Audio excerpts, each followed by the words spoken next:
What's going on, guys? It's the Bigs Podcast, episode number 149. And today we're going to break down the week that was in week number 17. We are so close to naming the six guys who will be making it to the playoffs this year. So close to seeing who's in the promised land, and so close to finishing this story this year. Let's start by introducing my co-host from Denver, Colorado, Jason Ashby. Jason, getting a big win over Kostas. We're going to talk about it here in a second, but congratulations. How you feeling? Yeah, thanks. I feel good. I feel good. Look, whatever happens at this point, is gravy. I'm happy to keep riding this streak, and we'll see what happens. I'll go as far as this team will take me, but I'm happy to just be now back in the hunt, I guess. And it's week. We're talking about week 17 here, so like I said, we're kind of getting towards the end here, so I don't have much time. But God, I can't believe we're talking about week 17. I feel like yesterday we were talking about week 4. Yeah, Like yeah. the season has just gone by so fast, and now we're at crunch time. So I'm excited to see how this the rest of the season unfolds. One guy who is biting his fingernails and hoping that his team will turn it around here in the second half. He is the commissioner and a three-time Bigs champion from right down that hallway, still isolating from the effects of COVID. He's Ben Nisman. Benny, how you feeling this week, my friend? Feeling all right. We are truly winding down here, and the stress is just building, not just for me, but all these last competitors that are fighting for these last couple of playoff spots.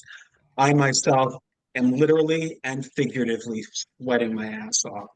So, without further ado, please, Joe, lead us off, my man. Let's get going, boys. Let's talk about Jason's matchup with Kostas, where just off screen you had said Kostas sent you a message saying that Jason had retired his team this year. And not for nothing, but you're not dead yet. And there is still 4 weeks left. Yeah, look, I'm 10 games behind Henry Collins for a playoff spot. Again, I'm not putting any eggs in any basket. I'm just gonna ride this and see where I go. Mm-hmm. But a couple weeks ago, I thought I was dead and out. So, I'm happy to just be back at least in the consolation bracket, and we'll see what happens. Yeah, it's not how you start, it's how you finish. Let's see if you can finish this thing and maybe squeak out a playoff appearance this year. Gonna be one hell of a story if you do. On his bench this week, Benjamin, Mr. Jason went 3 for 15. 200. He Give nailed me an it. easy one. 5 runs, a homer, 2 RBIs, 2 walks, and 4 strikeouts. Looks like the 5 runs count and the 2 RBIs certainly count. The RBIs you lost by 2, and runs were tied. We should probably talk about close categories. Um, on Sunday, Costas led by 2 runs. Jason, you took that and tied it. Triples were tied, and Jason, you took that. Costas had 12 ticks on the on base percentage, and Jason flipped that in his favor. And finally, Costas had a 2 home run by a pitcher advantage and gave it up to tie that category. So on Sunday, it was looks like it was 11-9 going in. It comes out 13-5. Jason gets a nice big Sunday here. Yeah. Close categories, Jason wins by 3 doubles, a triple, 4 wins, 3 losses, and 4 relief appearances. Costas wins by 2 RBIs and 2 stolen bases, and they tied in runs, errors, and home runs given up by a pitcher. For Jason's moves this week, you used all 10, sir. And let's start by dropping Drew Thorpe for Jacob Young, 2 for 5 with a strikeout. Brent Honeywell Jr. gets dropped for Cody Bradford, who was awful in his relief appearance. Yes, he was. He gets dropped for JJ Bleday, 2 for 4. Dropped Jacob Young for Austin Hayes off of waivers, 1 for 4 with a run and 2 strikeouts. And unfortunately, it's that time of year where we say goodbye to Mike Trout this year. Yep, it's And the one that got away. I mean, he hasn't played a full season since the Obama administration. So, I mean, I was looking at it, and I don't mean to derail it too much, but let's assume that he doesn't play another game for the rest of his career. He's still a Hall of Famer, right? Is that yes. Is that a Yeah. shoo-in? Okay. Like it just seems like it would be if that were the case, and I'm not saying that it is, but if it were the case that he doesn't play another game, I feel like that would be a hard like a really hard way to get into the Hall of Fame. Like not just kind of what he's done, but looking at where he is now, it's like he's a different player. Yeah. I mean, Sandy Koufax was ruined by injuries. I'm trying to think of other Hall of Famers that were just ruined by injuries. I want to say, Lou Bo Gehrig. Jackson, maybe? Yeah, that's another good example. Yeah. Bo Jackson. Yeah. I don't know. It just hit me that he's basically like a, you know, two halves of of a career essentially, Mhm. and yes, so the first half is definitely a Hall of Fame credential. I just, it's crazy to think that he's fallen off so much because of injuries. Yeah. Yeah. And it's not even where he gives you any kind of production. It is just an absolute zero anymore. He missed all I of can't wait to see where he's 2021. drafted next year. Yeah. Yeah. Where would you take him? Top 5 rounds? No, Top 10 rounds? maybe I have to see how the rehab is going. Maybe. Okay. Okay. All right. We move on to Zach Littell being added 5 2/3, a win, a homer, a walk, 3 strikeouts, a 1.59 and 0.88 against Houston. You dropped David Hamilton for Kerry Carpenter, who was on the IL. Dropped Richie Palacios for Paul Blackburn. 6 innings, a win, 2 walks, 6 strikeouts, a 150 and a 133 in LA. Thank you very much, young man. I appreciate that coming over from Oakland. Oh yeah. That was very nice of him. He added Pete Crow Armstrong, 1 for 3 with a run, a triple, and an RBI. And finally finished it off dropping Jordan Montgomery for Nate Pearson, which was a bluff, and dropping Pearson for Miguel Vargas after the bell. Your MVP this week is James Wood. This kid is going to be I'm telling you right now, this kid's going to be a problem in like 2 years. Yeah. Like a real problem. And we're going to hate him. last week I benched a Sunday triple from him. So this week I got redemption and started the Sunday triple, which got me the category. Nice. I'm looking at the wrong team. It helps if I look at the correct team and I can read you his line, because his line was 350 with a 480 on base percentage, 3 runs, the triple, 5 RBIs, a steal, 5 walks, 7 strikeouts, and an error. The least valuable hitter goes to Colt Keith. This kid's been hot for you lately, but just not this week, I guess. Yeah. 200 with a 259, a run, 2 walks, 2 strikeouts, and an error. The Cy Young goes to Victor Vodnik for his win and 2 saves. Congratulations on getting 2 saves out of that guy. And the Cy Young goes to Cody Bradford, who was awful in that relief appearance. Yeah. 2 innings at the 2250. Gross. Yeah. Terrible. Gross. And I definitely got a little snake bitten by the trade deadline, jinx, because Christopher Morel gets traded to the Rays, and like I think it was he got traded like before the deadline, right? And then like Tuesday comes and they don't set their lineup. They don't announce their lineup. Like they don't announce it at all. And I don't know if Morel's even in Tampa yet. And so I don't start him. Well, he's there and he starts and he hits a 2-run home run. So that's the runs and the RBIs right there. Oh, that sucks. Yeah. Sucks. Yeah. All because I would have started him if I knew that, if they had announced a lineup that he was playing, but there was no lineup, even on MLB.com. It was just check back later. And then all of a sudden, and like a minute before game time. So that was rough. That sucks. That really sucks. Yeah. For Kostas on his bench this week, Benjamin, he goes 12 for 34. Well,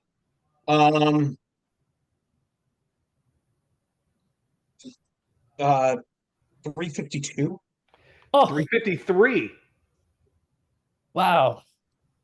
5 runs, 3 doubles, 3 homers, 6 RBIs, 3 steals, 3 walks, 9 strikeouts, and 3 errors. Good job keeping the errors out of your lineup. That's one important thing you did. But the doubles would have mattered. The runs would have mattered, obviously.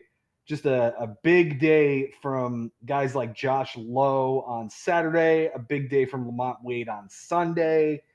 Caballero had 2 doubles and a stolen base on Tuesday. It's Yeah. a little messy. It's a little He, messy he, and crowded right now. he had over the weekend he had a trouble, like, so he had Brenton Doyle in the lineup. He went 0 for 4, but Josh Lowe on the bench was like 4 for 5 with 2 homers, and like he went off. So of course on Sunday you're gonna start Josh Lowe after that day. Well, Josh Lowe goes 0 for 4 while Lamont Wade goes 2 for 4 with a homer and a double. So it's just that's baseball. Yeah, he couldn't find the right pick to click this week, and Exactly. it's just a little rough for him. He used all 10 as he dropped Randy Vasquez for Mike Talkman 0 for 4 with 2 strikeouts. Dropped Jacob Stallings for Freddie Fermin 1 for 5. Dropped Mike Yastrzemski for Jake Bowers 0 for 4 with a run and a strikeout. He dropped Talkman, Bowers, and Geraldo Perdomo for Alex Call 1 for 2 with a walk and a strikeout. He adds Tyler Molly on the IL. Drops Ryan Stanek for Tyler Freeman 0 for 3 with a run. Drops Tyler Freeman for Ildemaro Vargas 1 for 4 with an RBI, a steal, and a strikeout. He drops Tyler Freeman for Yariel Rodriguez 4 2/3. I'm sorry, he drops Fernando Cruz for Yariel Rodriguez 4 2/3. A walk, 4 strikeouts, nothing earned, a 107 against the Yankees. Tyler Molly gets dropped for Chris Flexen, who was atrocious in Minnesota. Mm-hmm. And Ildemaro Vargas for Hunter Biggie, who was used as an opener. For what team? Washington. I don't know. Chicago Cubs, if I'm correct. He got traded to Tampa in that Morel deal. Oh, well, yeah. Okay then. Yeah. Terrific. And I woke up Sunday morning, like I knew I had a pretty decent sized innings advantage over him on Sunday, but I also knew that I think I only had like Michael Wacha going on Sunday. I didn't have many starters going. And so I woke up to him adding all 3 of these guys, Rodriguez, Flexen, and Biggie, thinking he's going to try and get innings from me. And I knew that Biggie was only going to be an opener, so I knew he wasn't going to go very deep. Because Flexen it plays for the worst team in baseball. He's not pitching anything. And Yariel Rodriguez in Yankee Stadium, he doesn't pitch deep even when he pitches in against a bad team. So I wasn't too worried. I that's why I picked up Nate Pearson, just to give me something in the night game possibly, if I needed it. And all 3 of those guys combined to pitch nothing, so it didn't matter. Yeah. Yeah, it looks like they combined for a grand total of 6 1/3 ish. Yeah. That's not what you're looking for on a Sunday. I had a 10 1/3 inning lead going in, so well, can't catch up when you're throwing openers. Yep. Can't do that.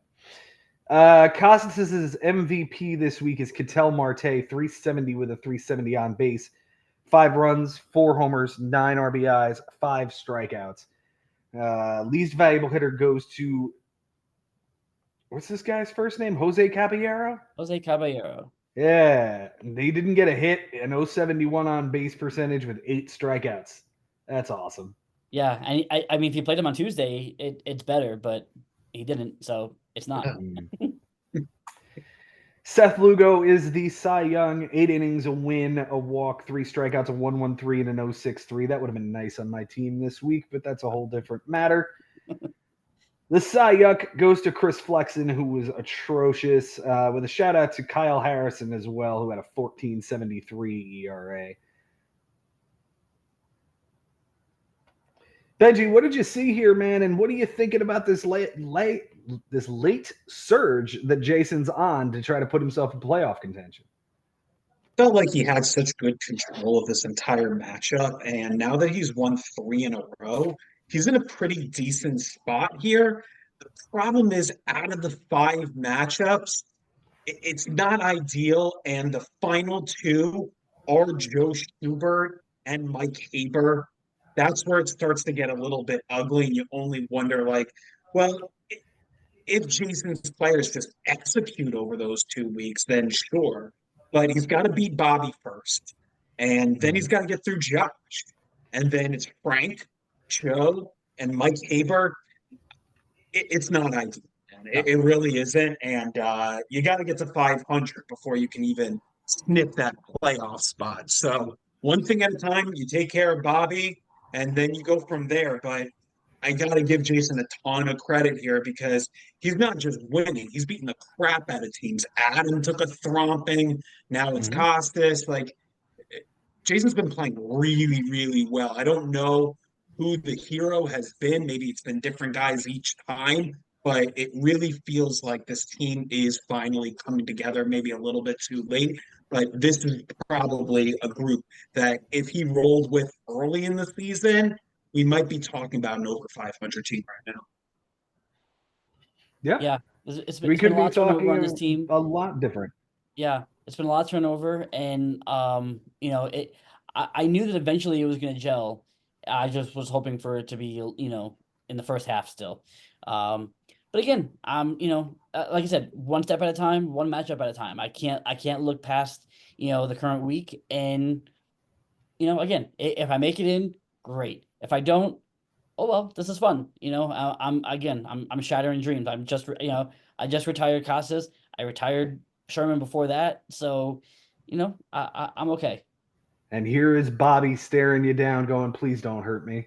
Please don't hurt me. I've been hurt a lot lately. Been hurt a lot lately." We'll talk about his matchup here later on. But Benjamin, it is time to talk about your matchup with Cody Piatt. How you feeling after this matchup, my friend? I'm not feeling too great. Obviously, it could have been a whole lot worse. The dude threw to a sub 3.5 ERA. No way I was even freaking close to that. He batted 280, nowhere close to that either. So the fact that the final score is 11-9, I should probably be happy, but this is a struggling team now, guys, and it's been struggling now for about 5.5 weeks. There has really been no signs of life. Offensively, pitching, bullpen, this is a bad baseball team right now. And we'll pick out the couple guys that are really, really dragging it down. But at this point, guys, like this is the team. Like you're not going to start dropping some of these top guys that have gotten me this far and did what they did last year in the back of their baseball card. Should get them through this. But right now, it is a mess. It doesn't matter who's on my schedule right now. The players have to perform. And really, one guy, really just one guy, the number one pick, is the only guy that has been pretty damn consistent week to week. A rise, sure. I can't blame him too much. He was poor this week, but in general, guys, poor, very poor fantasy baseball team right now. It was a rough week for you, my friend, but you are able to mitigate a big loss here, get an 11-9 loss here.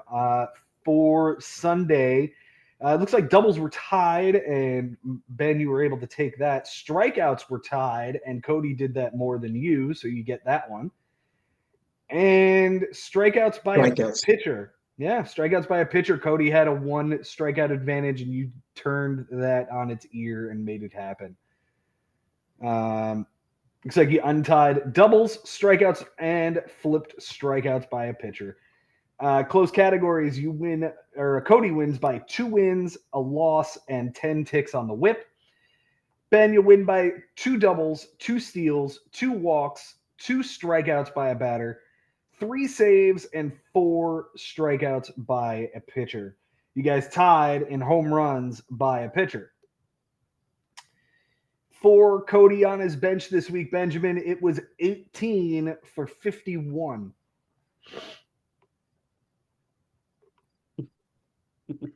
Get it. No,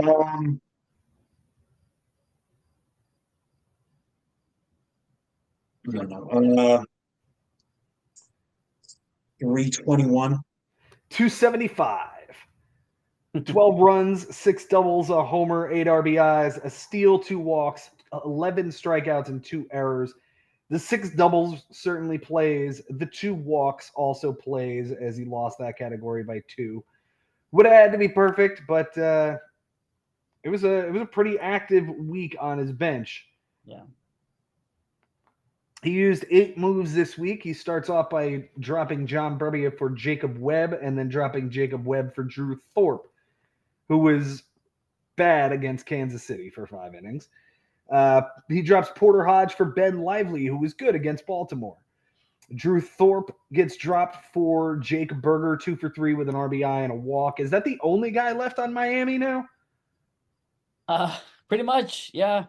Oh, I got this guy Jesus Sanchez. He's been really great. Yeah, that guy. That He's still guy's there too. Okay.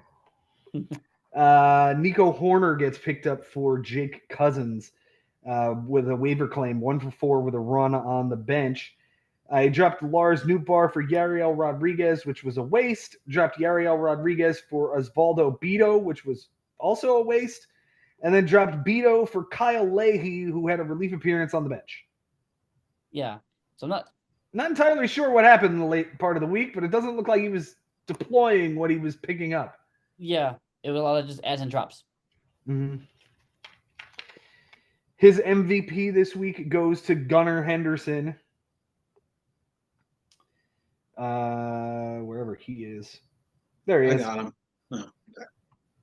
429 with a 500 on base percentage, 11 runs, 2 doubles, a triple, a homer, 5 RBIs, 4 walks, 4 strikeouts, and 2 errors.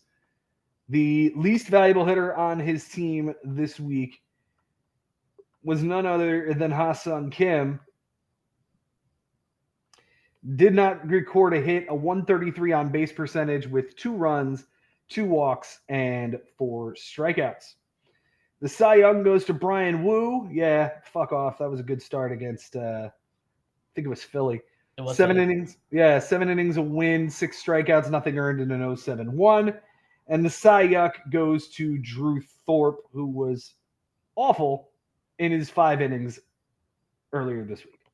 Yeah, I feel pretty good about dropping him now. I was worried about it because I didn't want him to become like a thing, but he's on the injured list now with a forearm strain or something like that, so he's probably done. That's the end of him. Yep.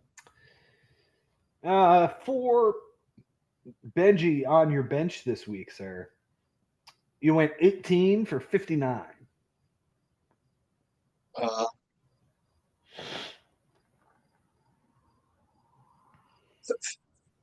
319.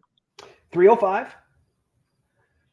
8 runs, 5 doubles, 5 homers, 12 RBIs, 2 stolen bases, a walk, and 12 strikeouts. First things first, good job getting those 12 strikeouts out of your lineup. That won you that category. Now, the 8 runs would have played. The 5 homers would have played. It would have had to be perfect to get all 5 in. And one of them was a pinch hit from Mauricio Dubon. Not happening. No. And actually, to be honest, throughout the week, there had been like every single day a home run. Like whoever I benched, I wish I reached out to Bobby. I was like, dude, make some money on my bench. Like I wish I said it. Like one day, I was like, okay, the 2 guys I'm benching today are the guys that really haven't been a part of this team. Michael Volpe, both of them hit a bomb. And it's like, yeah, this was going to come back to play. I'm actually relieved talking to you guys right now that I'm actually not really that upset about the bench stats because when you see what Cody did on Sunday, I was like, okay, I'm pretty close in runs here. I'm pretty close in RBIs here. There's kind of a chance here. Cody goes 13 for 34 with 10 runs, a triple, 3 bombs, 7 RBIs, a stolen base, a 382 average, and a 460 on base. Bye, Benny. Like that was it. Like, and I was like, okay. Like he started the day going like 562, and I was like, all right, guys, it's been a mess. Let's keep going, but like I couldn't get more frustrated. You did, in fact, use all 10 ads this week, Benjamin. You started out by dropping Caleb Ferguson for Brendan Little, who had a bad relief appearance. You dropped John Schreiber for Birch Smith, who had an okay relief appearance. Jake Diekman gets dropped for Joey Wentz, who had a bad relief appearance. Connor Wong for Josh Winkowski, who had a clean relief appearance. Brendan Little for Sean Murphy, 1 for 3 with a strikeout. And Phil Maton for Jesus Sanchez, 0 for 3 with a walk and a strikeout. Angel Zerpa for DJ Hurst, 5 innings, a win, a walk, 6 strikeouts, nothing earned, 0-60 against Milwaukee. Very nice start there, sir.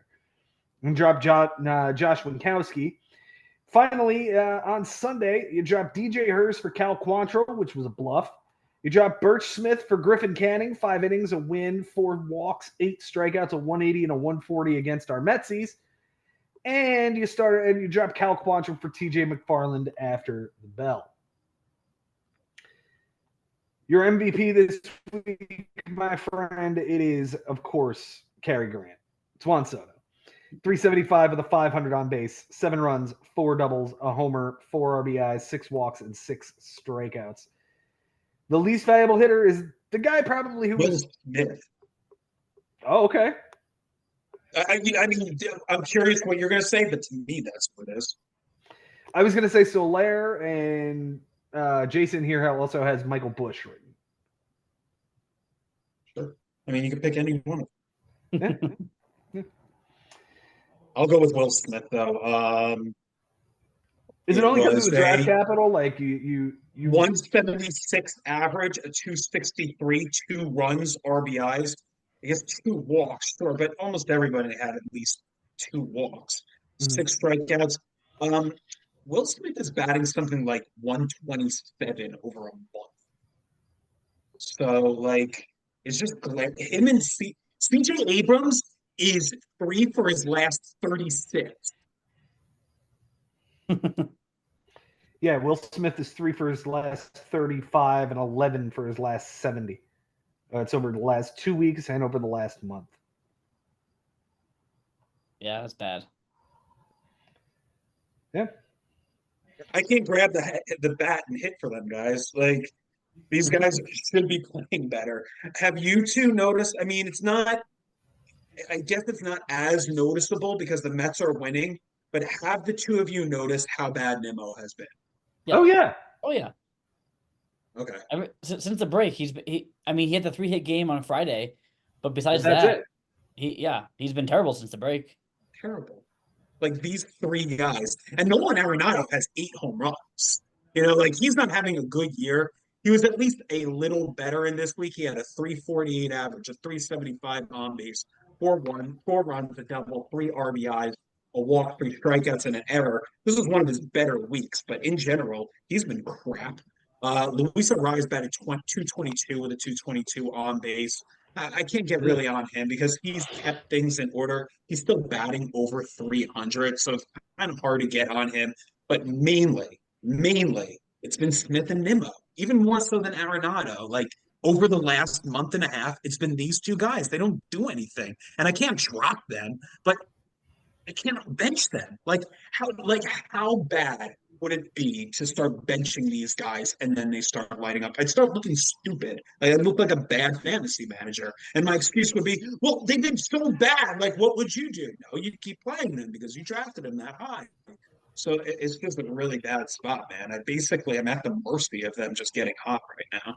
Do you think Will Smith, maybe see some improvement when Mookie Betts comes back? That's right, dude. That's the reason why I think he's just been in such a hole.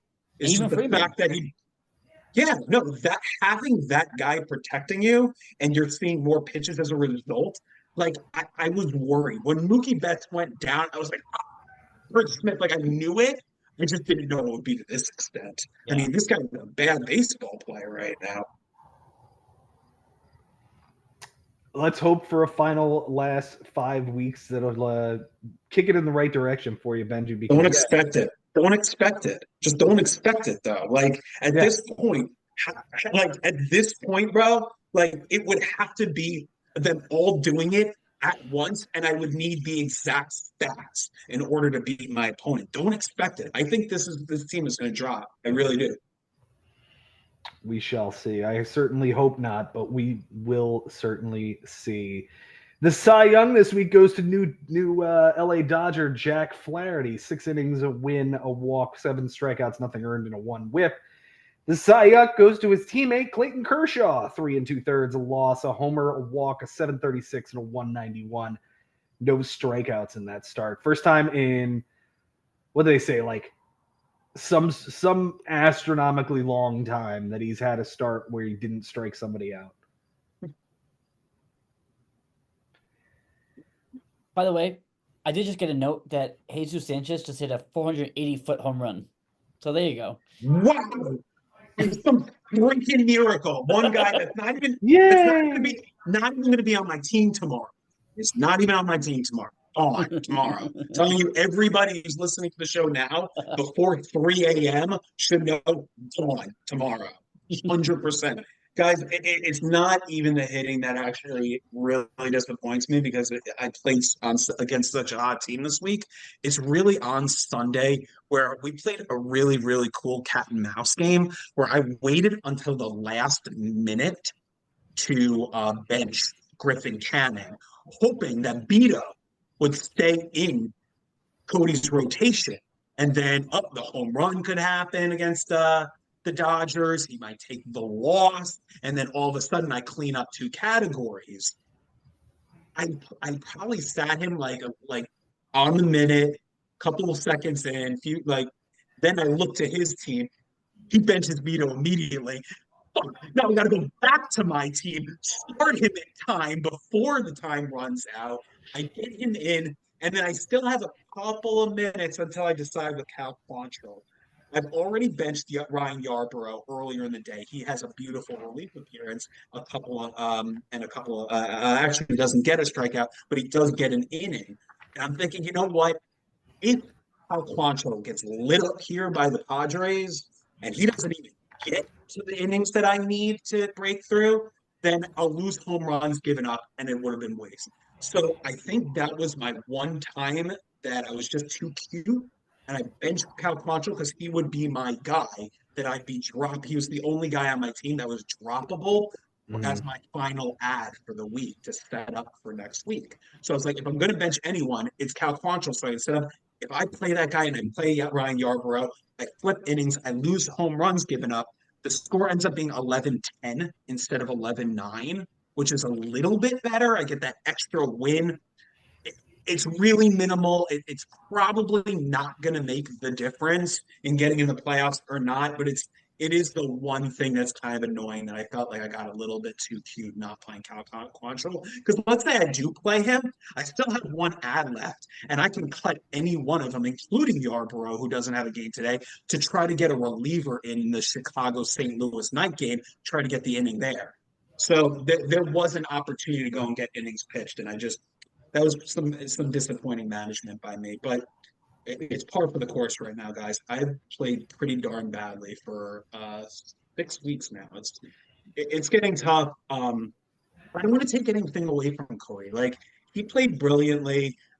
He's such a gentleman. He reached out to me at the beginning of the week, and I let him know, like, I'm tipping my cap. You were the better man. You played better in general, and he just wiped the floor with me. It's just a better team. So good luck to him trying to be the second rookie in a row in consecutive years to get into the playoffs. Henry doing it last year. Do not think that we've had rookies go back to back since the way beginning years of the bigs. So that would be really awesome. But I do want to tip my cap to him because he is really, really, really awesome, and he's got a really, really great team. The schedule it's fairly favorable because he's got Ari this week. So right there, I already would feel pretty comfortable, even though Ari has been pretty damn hot. I mean, he just beat. He just argued. I mean, Jimmy thinks he just finished the season. I don't know about that. He beats Joe. He beats Jimmy. If it's a normal All-Star week, he beats me as well. Like, we can theoretically say he's won 3 weeks in a row, but the team still has to execute, and you know how inactive the guy is. So I'm going to say that one goes to Cody.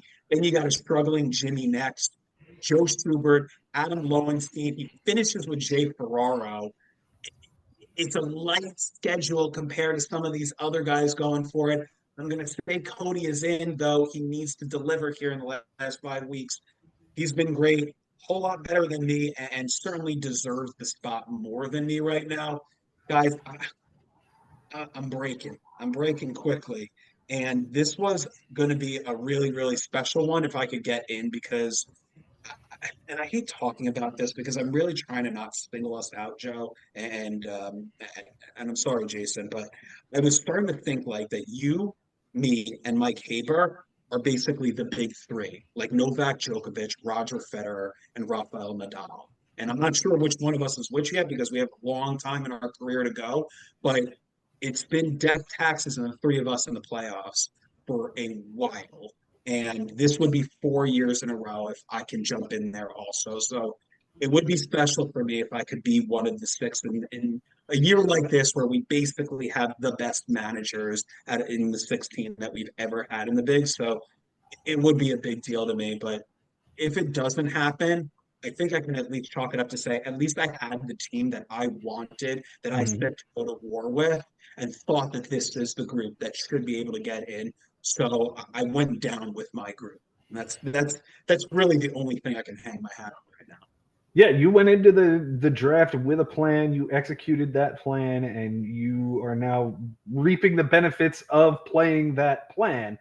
Um, let's hope the last 5 weeks are better than the last 6 have been. Yeah. You know, it's But I do agree with you though, Ben. I do think that Cody, at least on paper, he has the team to do it. His offense Mhm. is just scary, like, and that's with like, guys like Pete Alonso struggling, but like, this offense is just lethal if everybody is clicking. The pitching is not terrible. Like Aaron Nola and Terry Skubal and Kevin Gausman, like he's gonna You can get go to war Verlander with it. back soon. Like this is a dangerous team on paper. Yeah, no bullpen, like not written. He's going to lose saves every. Yeah, But if yeah, he can win absolutely. everything else, he can still win a championship without having a closer. Yeah, yeah, Mhm. absolutely. We've seen it before. Seen plenty of champions without closers. Yep. Yeah. All right, let's talk about my matchup between myself and Josh Haber. Josh Haber taking down a 10-8 victory over me this week. Second loss in a row after 7 straight wins, but I'll take a -2 to Josh and just keep chugging toward the playoffs. I think I'm pretty safe there.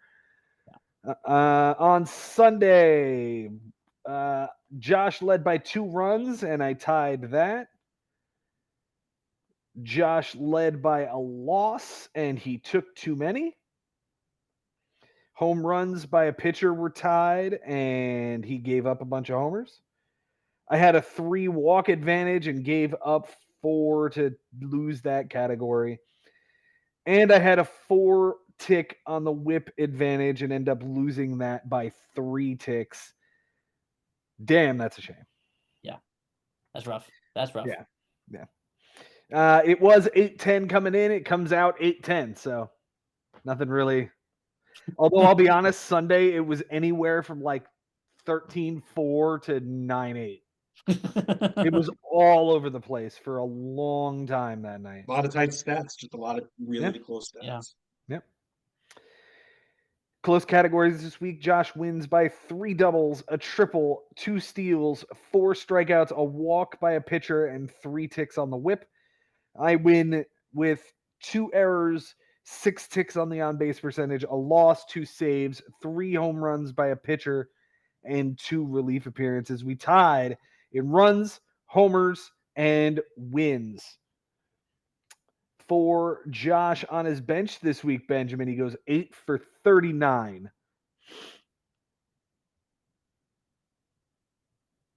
It must be like 207. 205. Well done. 5 runs, a double, a homer, 6 RBIs, a steal, 2 walks, 13 strikeouts, and an error, plus 2 relief appearances on Sunday that would have tied the category. That's really nice to have. Yeah, and they were both clean. I think there was a 1 whip. I think one of them gave up a hit or something like that. But I don't think that would have been enough to flip the whip flip category it. again. So, but it was so close that you obviously you're gonna bench him. But I mean, let's be honest. Josh and I pitched a master class. We taught you guys exactly how to fucking pitch this week. Why can't I face that? Like with all the garbage ERAs I'm throwing out week to week, I run into the sub 3.5 ERA. I'm gonna face one of these. Sorry, was I Yeah, talking Josh out is, loud? Josh's ERA was like north of 10 into like Thursday or Friday. It was just bad. It was a bad week. Let's see what we've got here. For Josh's moves, we've got 9 of them this week. He adds Rhys Hoskins for Tyler Alexander, 1 for 3 with a 2-run homer and 2 strikeouts. He drops Rob Refsnyder for Manny Margot, 2 for 4 with a run and a double. He drops Margot for Griffin Canning, 6 innings, a homer, 2 walks, 6 strikeouts, a 9, a 133 against Colorado. He drops Justin Slayton for Jose Miranda, and he never played. He drops Griffin Canning for Andrew Heaney, who was terrible in St. Louis. He drops Heaney and Miranda and Rhys Hoskins first for Frankie Montas, who was okay in his start in Washington, and adds Lucas Sims, who was benched for a relief appearance. He drops Montas for Carson Spires, who was okay in his start against San Francisco, and drops Max Scherzer for JP Sears for next week. His MVP this week is going to be Jarren Duran. Can't stand this guy. 407 with a 448 on base, 4 runs, 3 doubles, a triple, a homer, 3 RBIs, 4 steals, 2 walks, and 5 strikeouts. He's really exciting and really awesome to watch. The least valuable hitter is going to be Adolis Garcia. No hits recorded, a run, an RBI, and a strikeout. The Cy Young goes to Griffin Jacks. He pitched like crap, but so did a lot of guys. Logan Gilbert pitched bad. Andrew Heaney pitched bad. Turd Ferguson pitched bad. Kevin Ginkel pitched bad. Like, they're all bad. Paul Sewell was pulled from the closer role. Like, oh wow, that's bad. Yeah, and so but he has Ryan Thompson and Kevin Ginkel, so he has 2 guys who could step in there, but they've been bad too. Mm-hmm. Well, that's good for our Metsies while we're chasing these guys in the wild card hunt. Yeah, I don't really trust. Like, if you ask me, like, I think this is like I'm actually surprised that they're able to come back from a season where they got to the World Series. I don't believe in that roster top to bottom, but I give them credit for being able to respond. Like, you'd almost think they'd have like a World Series appearance hangover, and they've actually hung in there. But if you look at the Mets roster and the Arizona Diamondbacks roster, I'd keep our roster. Like, I wouldn't swap it with their roster. Yeah. Yeah, I like our roster better. I don't think there's anybody like Lindor on that team. No. Pete and Christian Walker. I'm taking Pete. I think so too. I agree. Yeah. And their best starting pitcher is their rotation in general is probably Zach Allen. Zach Allen's better than anything we've got. Yeah, for sure.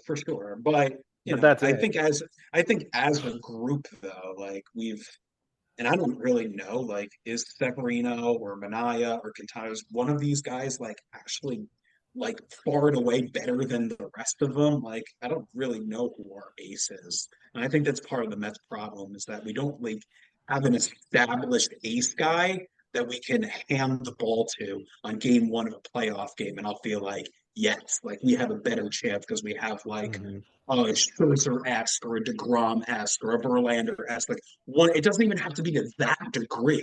Even like a Zach Gallen, like even that 1A pitcher is somebody that we could have. I think we have a bunch of number 3s. Yeah, that's exactly what we have. Who, can sometimes throw a gem. Like Nye did today. And last time out. Mm-hmm. For me, on my bench this week, Benjamin, I went 7 for 27. 7 for 27.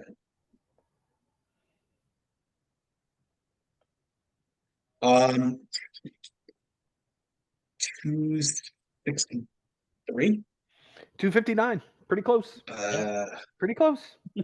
2 runs, a triple, 3 RBIs, a steal, 4 walks, 9 strikeouts, and an error. The triple comes from Brandon Marsh on, I think it was Saturday. Yeah. And Ramos was 1 for 4 in center field. Gonna happen. It's gonna happen. Yeah. I'm just gonna have to live with it. Yeah. Our moves this week, I only had 4 of them. Added Matthew Liberatore for a clean relief appearance, and I waited 3 days for it, dropping Alec Marsh. I added Eric Miller and for Jalen Beeks and Taylor Rogers for Lucas Ursig. Taylor Rogers had a bad relief appearance.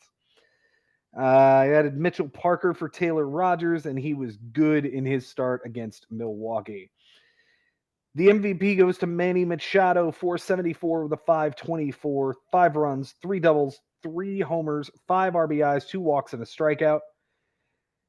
The least valuable hitter goes to Bryce Harper, 154 with a 214 on base, a run, a double, a homer, 2 RBIs, 2 walks, 10 strikeouts.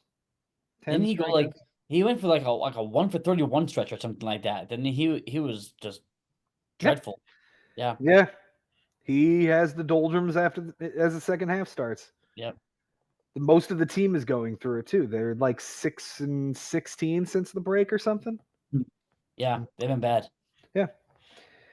The Cy Young goes to Mitchell Parker. We talked about him, and the Cy Young goes to either Marcus Stroman or Gavin Stone. They were so wonderful when I had the opportunity to like lower my ERA and get this thing under control. Marcus Stroman, 2 2/3, the loss, a walk, 3 strikeouts, a 23.63 and a 3.38. Gavin Stone with an 11.25 and 2 bombs with a 2.25 whip. Just not a great week for me. Offensively, not a great week for me. Pitching wise, but I'm okay to get out of here 10-8. I really am. I really, really am. I don't need to sit here and discredit Josh winning this thing. Josh won this thing going away. His team was better. Yeah, he got a 283. He had 13 doubles. Joe, you lead our league in home runs. The total amount you've got going right now is 164. Second place is actually Jason with 162. And given that that's probably your creme de la creme, Josh matched you with 10 home runs.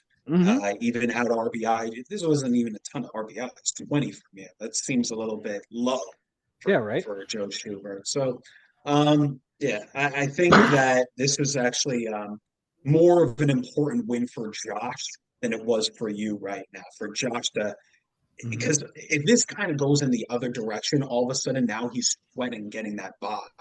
And that's really what you two guys are really fighting for in these last 5 weeks. Who's not going to have to face anyone in that opening playoff week? Who will get to rest and chill and automatically solidify that semifinal spot? That's what this was all about.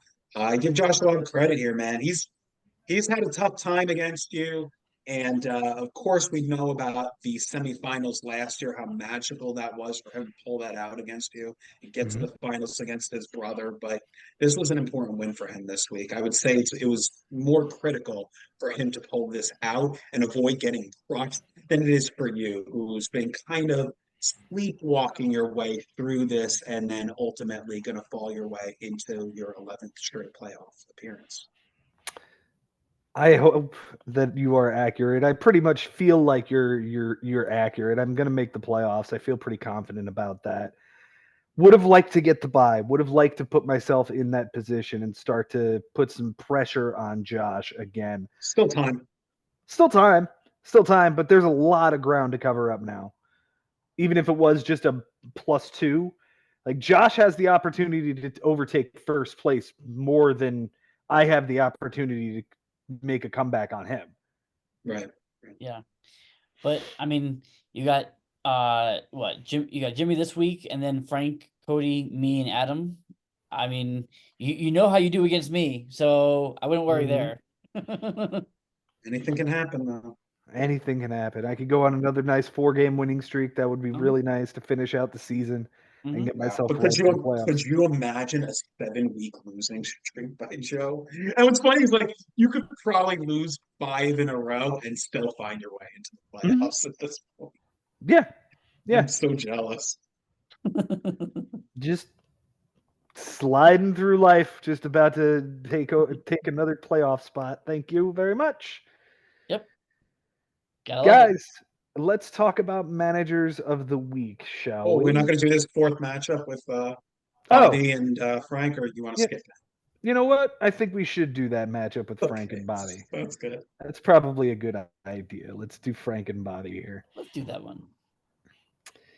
So on Sunday, we have strikeouts were tied, and it looks like I can't see it. I've got the wrong screen up. Ah, Right. Okay. Frank struck out too many times, and Yeah, Bobby Frank struck batting struck out too many average. times. I'm assuming batting average flipped as well to Bobby's favor, or did he have that at the beginning of the Yes, average flip too. I'm almost there. And relief appearances were tied, and Frank took that one. day? Okay.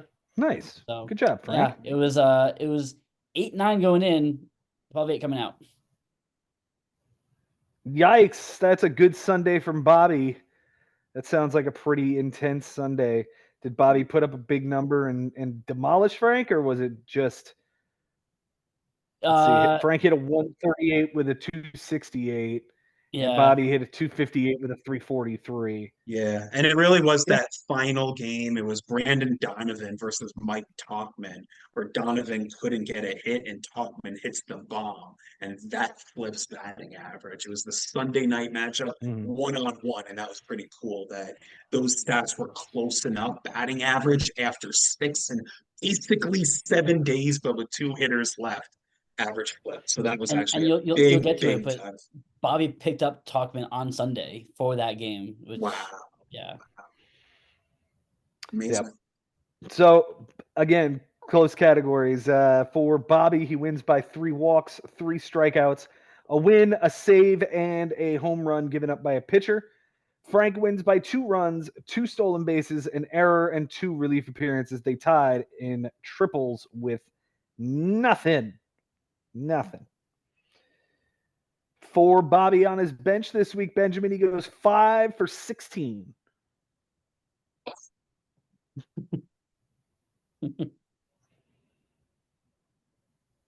uh 324. 313.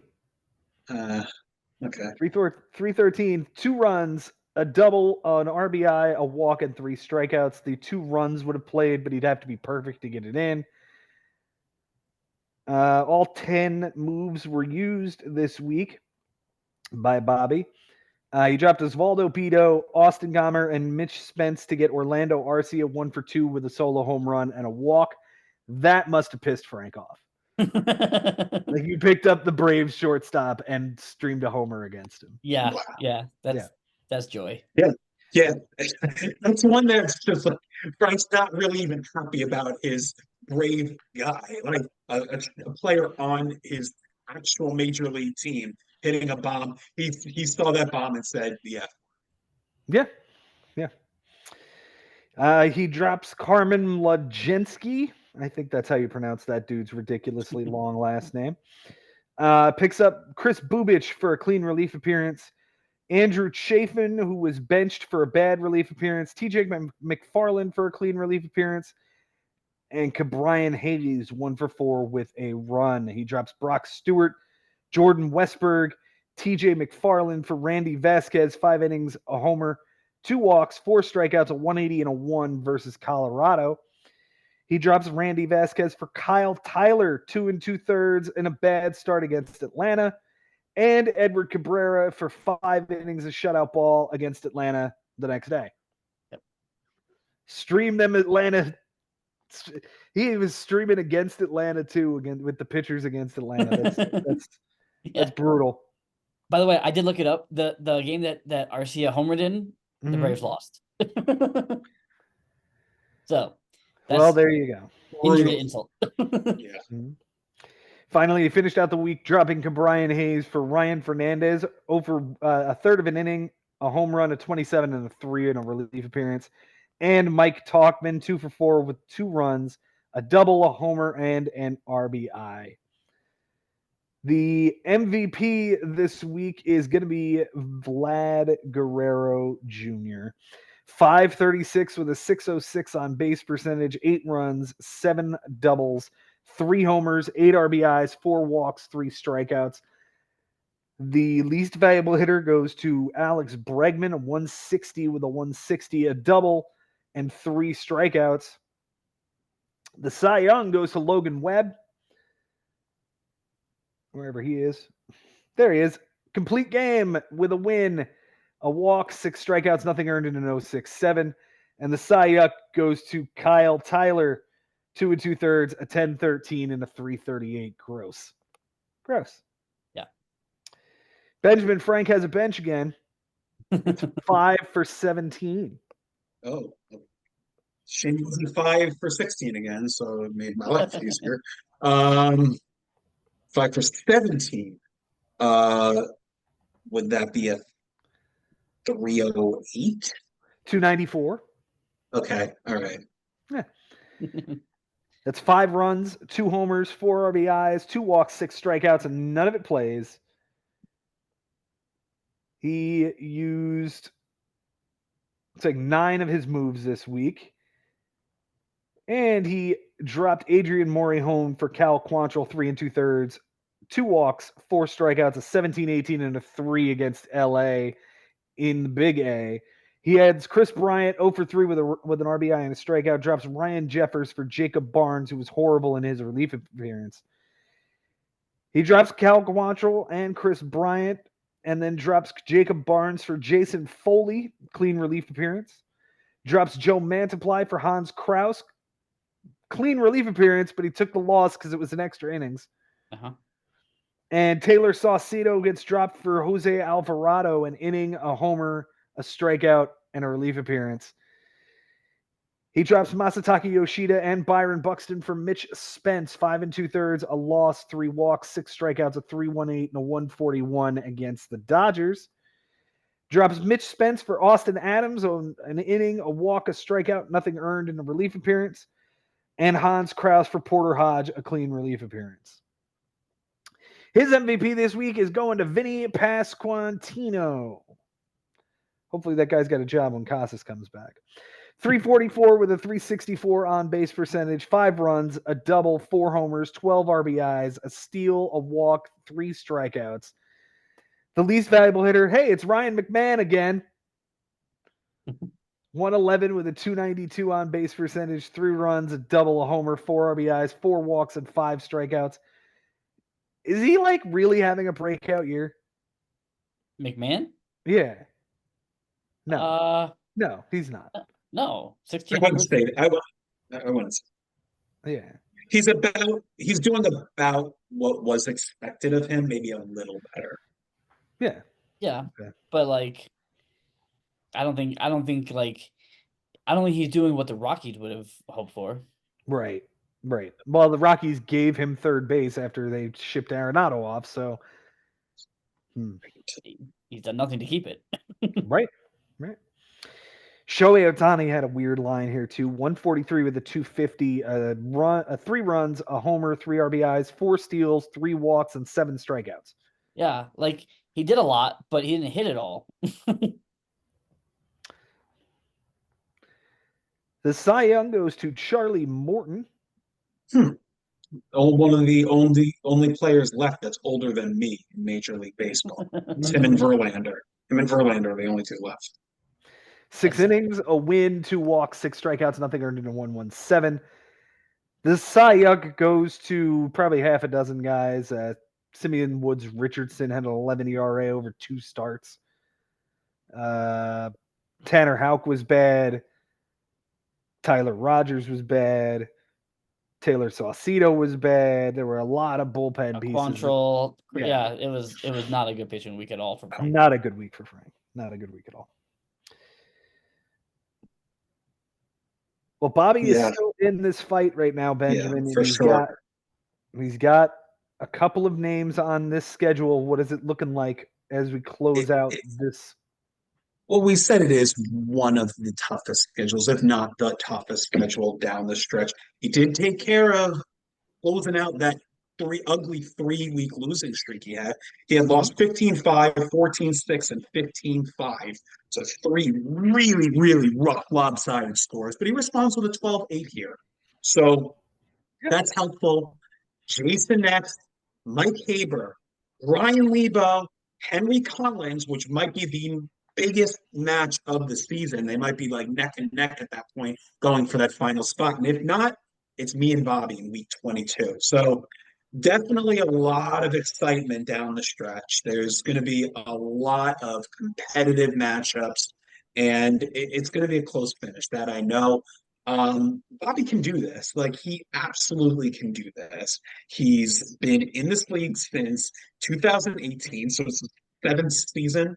And the fact that Henry is still a pretty young manager. You wonder if maybe like that kind of gets to him in the last 5 weeks. Maybe he starts to slump. I've said it again and again on this show that I don't like Henry's offense. I'm very surprised with how it's been able to hold serve against his opponents. Mhm. That luck might run out, but it's to me, it's down to myself and Jay and Bobby and Henry, and it's two spots. And I that's what I think it's going to come down to. I have no idea who ends up getting them, but it's going to be a war for those final two spots. It is going to be a crazy, crazy fight among those four names you just mentioned. It might change. We don't have a Sure, crystal ball here, but of course, of course. that's at least a picture of what could be happening over the next few weeks and what I could mean, be taking I place. have Bobby right now, and I'm only 2 games behind him in the standings. Right? No, no So question, no question. I feel bad about counting you out. I just looked at the no, I fact would count that myself out too. yeah, it's just the fact that you got Joe and Mike Haber on the final Yeah, 2 weeks. I yeah. think that's But what's gonna and I'm Bobby just this saying, week. So, yeah, I'm just saying, like but it's going to be an interesting dogfight here no towards doubt. And hypothetically, you beat him, you jump him. yeah. So that's what we're looking at right now. We'll It's see. gonna be a really, really fun match with the two of you. One of three matchups that I'm really excited to watch from an outside perspective that doesn't include my matchup. We'll see. We shall see. All right, gentlemen. Now let's do our managers of the week since we're all Okay. here, and this is a good idea. Let's start with number 3. Benjamin, I'll start with you. Who do you have at number 3? Our last Fed manager, Bobby Russo here, he had to deal with a really, really challenging opponent, and it felt like these guys were just going back and forth all week. By Thursday, Frank had the lead. By Friday, Bobby had the lead. Saturday, Frank had. I mean, this was so back and forth, and it really took a lot of skill for Bobby to figure out who to go and get. The Mike Tachman pickup on Sunday steals batting average. Can't can't not acknowledge the fact that he did something to get himself one of the swing stats. He's got to be in the top 3. All right, Jason, who do you have at number 3? I echo what Ben just said. To me, the Mike Talkman move itself is like steal that deal, to win that stat, and we know how savvy he is. So I'm this is gonna be a tough week for me. Yeah. So I really wanted to give it to Henry Collins, and you guys will talk about it in the next show. But the matchup he had with Adam was just really fun to watch, Fun. and I had to give a shout out to both of those guys because they put up a hell of a fight. My number 3 is actually going to go to Ari Nisman, who decided it was necessary to finish off Jimmy Dunlap's team this year. That's you're not going to hear too many times that Ari Nisman's getting a manager of the week recognition. So thank you, Ari. Appreciate a 3-game winning streak from you, and you can finish back down at the bottom of the standings again. Who is now? I'll say that to say that I have Bobby at number 2 here with the win over Frank for much of the same reason you guys just said. Benji, who do you have at number 2? We talked about him on the show, Josh Haber. I mean, playing with a 7+ ERA and still managing to beat a 4-time champion by 2. Hit the ball really well. it felt like you guys were just trading punches throughout the week. And anytime you can kind of say, oh, Josh may have outmanaged Joe Schubert, that's impressive to me. So for me, Josh Haber is number two. Yeah, credit to Josh, absolutely. And you know what? If a couple of those coin flips that were there for the taking on Sunday fall a different way, it's looking a lot uglier. Like I said, man, it was 12-5 and 12-4 before it was all said and done. Well, Jason, who do you have at number two? Yeah, it's tough. There's so many good managers this week to choose from. I'm gonna go with someone we haven't talked about this episode. I'm gonna go with Jay Ferraro for he had a nice Sunday comeback against Brian Lebo, another tough customer. Don't let the record fool you. And you know, it was 12-8. Lebo had a 12-8 lead going into Sunday, and Jay walks away with a win. I have to give credit for that. So Jay's my number two. All right, very nicely done. Benjamin, who you have at number one? I wanted to say first that Henry and Adam, that was a really great matchup. When we talk about it tomorrow, we're going to see how much Adam actually left on the bench. This could have been a very, very different score. And for that reason, I penalize Henry. I'm sorry. Jay Ferraro is hands down number one manager of the week for me. Forget that it was 12-8. I mean, it was a really lopsided score throughout this entire week. And Jay kept chipping away, chipping away, chipping away. And all of a sudden, like, I was like, okay, fuck, maybe now Lebo will win 11-5, 11-6. Nope, chipping away, chipping away. And he finds his way into a win after all that. And I'm pissed. I'm pissed because I thought that Lebo would finally just shut the door, and Jay has to really, really think about every single decision every single day for 5 more weeks to try to find his way in. But he gets to sleep a lot easier throughout the week because of the decisions he made to beat Brian Lebo. Unbelievable comeback. One of the better comebacks I've seen all season, where I thought that Lebo it was a shoo-in victory for Lebo. Unfortunate for him. I know he was really excited, thinking probably by Friday he had this thing, but Jay Ferraro do what Jay Ferraro does, and he did it. Yeah, I'm with you guys all the way. Jay Ferraro is my number one manager of the week, and it's a hell of a comeback to come back on a guy like Brian Lebo, who is on top of it every single day. I got a text message from him on Sunday. It was to the extent of, man, fuck Sundays. I do great for 6 days, and then Sunday my opponent always explodes. So tough loss for him, but you know what? Jay is hanging on by a thread here in the playoff race. He does sit on the outside looking in right now, but that doesn't mean a single thing because we still got 5 weeks to go. Yeah, Jason, did you do your number one? I did not get that. Okay, because I'm giving it to somebody different. I'm giving it to Cody.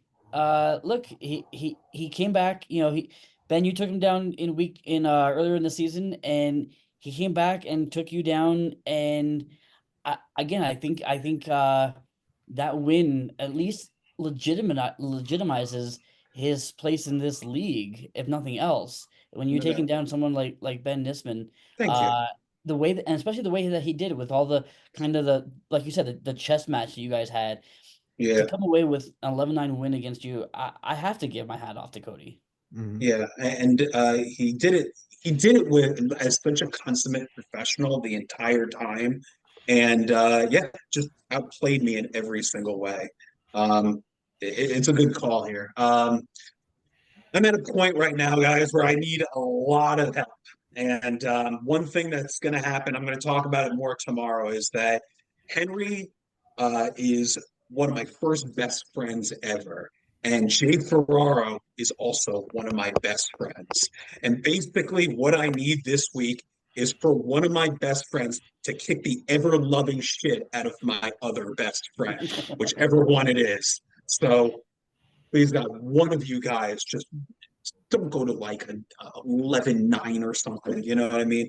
Oh, speaking of 11-9, which I did lose, if there's one thing that I can hang my hat on, it's that Cody beat me 11-9, but I beat him 11-8. So if we face each other in the playoffs, I actually do have the tiebreaker. That's something, but let's get there first.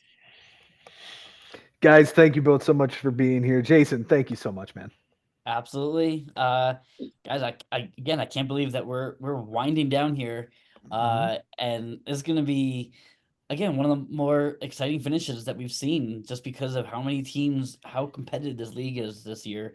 It's gonna be unbelievable. Because even the teams who are not in it are still just kicking ass and making moves, and it's so fun to watch. So I'm all in. Benjamin, did you ever think that this would be what your league became? That's an amazing question, but it's an easy one to answer. No way did I ever think that I could get to this point.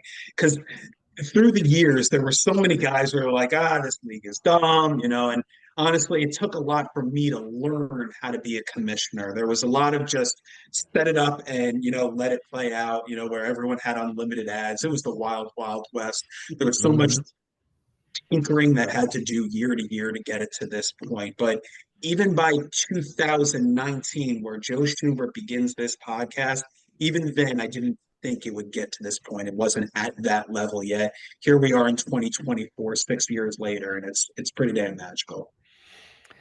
Thank you guys so much for being here every single week and doing this with me. Thank you guys for watching, listening, and making this league what it is. We could not have this show without you guys. Until next time, guys, it's been real, it's been fun, and it is always real fun in the bigs. We'll see you next time.